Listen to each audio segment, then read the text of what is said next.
Ang 66 anyos nga kapitan sa Barangay Basak San Nicolas nga si George Rama may panaw na. Apan matod sa iyang pamilya ug sa mga gidsakupan nga mahinumduman siya isip usa ka matinabangong kapitan. Dinhisud sa Rama Compound, gihaya si Barangay Basak San Nicolas Kapitan George Rama, ang igagaw ni Cebu City Mayor Michael Rama. Ang 66 anyos nga kapitan nakabsan sa kinabuhi niadtong Enero 26 tungod sa pneumonia. Matod sa asawa ni Rama nga si Geraldine nga wala gid siya magtuo nga makabsan sa kinabuhi ang iyang bana tungod kay abtik pa kaayo kini. Gani duna pa kini hangyo kaniya sud sa ospital. Sa room pa mi, private room, 5th day na mo sa private room, nag-request pa siya nga magpa-haircut. That's all I remember. Nag-request pa siya mo haircut, magpa-shave.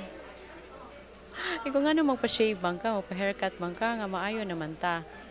Anyway, adto na to sa balay, pwede naman ka atiman na or magpa-haircut. But still, ni-insist good siya. That's the time nilo iyahang oxygen. Kaya mo-exert man siya effort, so ang iyang oxygen, hindi siya kaabot siyang ginhawa. So that's why dito namin sa ICU. Mura to siya reason nga siyang haircut. Gusto lang yun siya magpa-haircut. Ang pagserbisyo ni Rama sa gobyerno nilanat og 23 ka tuig ug daw ubos sa iyang termino isip kapitan matod sa residente nga si Heidi Sarmago matinabangon si Rama.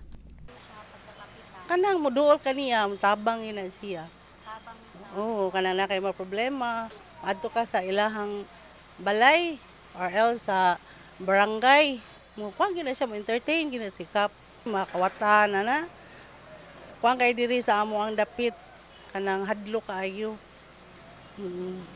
Hadlo kay niya kay mukuan mo gina siya gyud mo punish gyud. Masakpan.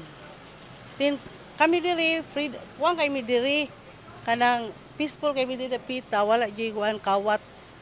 Sigon sa asawa ni Rama nga ang dili niya makalimtan sa iyang bana mao ang paghatag niini og igong panahon ngadto kaniya og sa ilang 15 anyos nga anak nga si Paul Edward. As a husband, family time no, naagid permi, going church every Sunday, then family time kaayo nga husband, and then as a leader, as a good leader, excellent leader for me. Sa niaging mga tuig, si Rama pirmi na nga makit-an nga kuyog sa inilang sinulog contingent, ang Lumad Basakanon. Apan tungod kay na-confine kini sa ospital, wala na kini kaapil sa sinulog Grand Parade ug wala kakita sa pagsayaw sa Lumad Basakanon. Karong wala na ang kapitan, muhulip kaniya mao ang first councilor sa barangay nga si Norman Navarro. Apan kampante si Geraldine nga anaa sa maayong kamot ang mga Basakanon. Padayon gihapon, bahalag wala si George, no? But well-guided man gihapon siguro ang Lumad Basakanon bisag wala na siya. Pag-ampo lang, naara man gihapon siya. Nag-surround nato.